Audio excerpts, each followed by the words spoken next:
का दिन तारीख़ी दिन है जिसका पस मंज़र बिरादर मोहतरम जनाब मौलाना अशरफ अब्बास साहब ज़ीदा मजदूम के बयान में आपने सुना। सबसे पहले हम दारुल उलूम देवबंद की तरफ से हज़रत मोहतमिम साहब दामत बरकातुहुम की तरफ से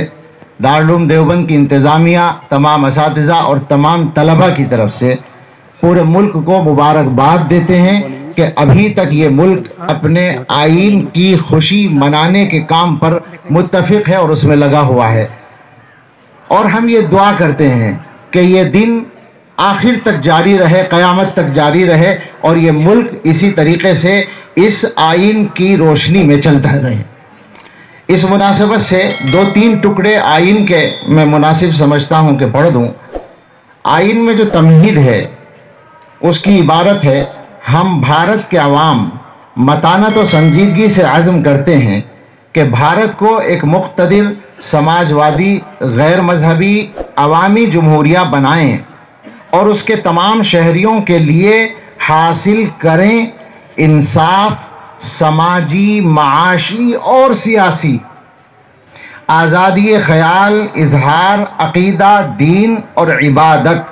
मुसावात बेतबार हैसियत और मौका, और इन सब में उख़ुव्वत को तरक्की दें जिससे फ़र्द की अज़मत और कौम के इत्तेहाद और सालिमियत का तयक्कुन हो। अपनी आइन साज असम्बली में आज हम ये आइन नाफिज करते हैं। ये 26 नवंबर की तारीख उसमें लिखी हुई है, लेकिन अमली तौर पर जो नाफिज हुआ पार्लियामेंट के ज़रिए वो 26 जनवरी 1950 को नाफिज हुआ। इसके बाद इस आइन में शहरियत से मुताल्लिक़ कुछ दफ़ात हैं और वो तफसीली दफ़ात हैं, तकरीबन 3 सफ़ात में, उनको पढ़ने की ज़रूरत नहीं है। बुनियादी हुकूक़ की एक दफ़ा है, उसमें लिखा है कि ममलकत किसी शख्स को भारत के इलाके में कानून की नज़र में मुसावात या कवानीन के मुसावियाना तहफ़्फ़ुज़ से महरूम नहीं करेगी। ये दफ़ा नंबर 14 है।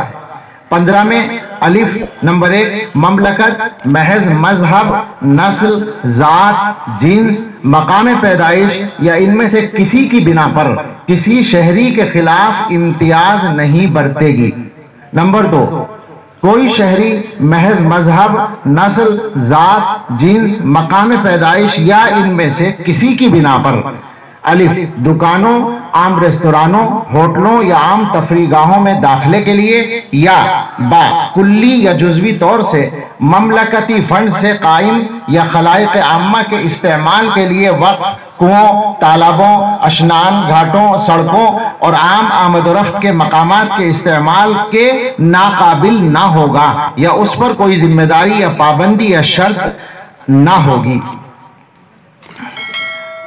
दफ़ा नंबर 16 में है, तमाम शहरियों के लिए ममलकत के तहत किसी ओहदे पर मुलाजमत या तकर्रुर से मुताल्लिक मुसावी हक हासिल रहेगा। कोई शहरी, नंबर 2, कोई शहरी महज मजहब, नस्ल, ज़ात, जिन्स, नसब, मकाम पैदाइश, बुदोबाश या इनमें से किसी की बिना पर ममलकत के तहत किसी मुलाजमत या ओहदे के लिए न तो नाकाबिल होगा और न उसके खिलाफ इम्तियाज बरता जाएगा। नंबर 3, इस दफ़ा का कोई अम्र पार्लियामेंट के ऐसा कानून बनाने में, ये उससे मुताल्लिक़ है कानून साजी से, हक़ आज़ादी के उन्वान के तहत एक हक़ है कि तमाम शहरियों को हक हासिल होगा। ये दफ़ा 19 है। अलिफ तकरीर और इजहार की आज़ादी का,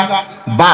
अमन पसंदाना तरीक़े से और बग़ैर हथियारों के जमा होने का, जीन अंजुमने या यूनियन कायम करने का, दाल भारत के सारे इलाके में आज़ादाना नक़्लो हरकत करने का, हाँ भारत के इलाके के किसी हिस्से में बूदोबाश करने और बस जाने का, और किसी पेशे के इख्तियार करने या किसी काम धंधे, तिजारत या कारोबार के चलाने का,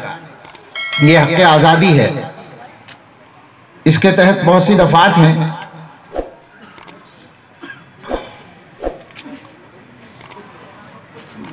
एक है दफ़ा 25, मजहब की आज़ादी का हक़। तमाम अशख़ास को आज़ादी ज़मीर और आज़ादी से मजहब कबूल करने, उसकी पैरवी और उसकी तबलीग करने का मुसावी हक़ है, बशर्ते के अमन आम्मा, अखलाक आम्मा, सेहत आम्मा इस हिस्से की दीगर तौज़ीआत मुतासिर ना हो। ایک دفعہ ہے 29 بھارت کے علاقے میں یا اس کے کسی حصے میں، یہ ثقافتی اور تعلیمی حقوق سے متعلق ہے، بھارت کے علاقے میں یا اس کے کسی حصے میں رہنے والے شہریوں کے کسی طبقے کو جس کی اپنی الگ جداگانہ زبان، رسم الخط یا ثقافت ہو، اس کو محفوظ رکھنے کا حق ہوگا۔ نمبر 2، کسی شہری کو ایسے تعلیمی ادارے میں جس کو مملکت چلاتی ہو یا جس کو مملکتی فنڈ سے امداد ملتی ہو داخلہ دینے سے محض مذہب، نسل، ذات، زبان یا ان میں سے کسی کی بنا پر انکار نہیں کیا جائے گا۔ یہ دفعہ 30 ہے، تمام اقلیتوں کو خواہ وہ مذہب کی بنا پر ہوں یا زبان کی، اپنی پسند کے تعلیمی ادارے قائم کرنے اور ان کا انتظام کرنے کا حق ہوگا۔ یہ چند دفعات اس لیے عرض کر دی گئیں کہ عام طور سے ان دفعات کے حوالے بھی آتے ہیں لوگوں کی گفتگو میں، اور ہم لوگ سوچتے بھی ہیں، اور اس سے تھوڑا سا ایک آئین کے مزاج کا بھی اندازہ ہوتا ہے کہ آئین بنانے والوں نے کتنی صراحت اور وضاحت کے ساتھ اور کتنی دور اندیشی کے ساتھ یہاں کے شہریوں کے حقوق کی حفاظت کا انتظام کیا تھا۔ ویڈیو اچھی لگے تو لائک کریں، شیئر کریں اور چینل کو ضرور سبسکرائب کریں۔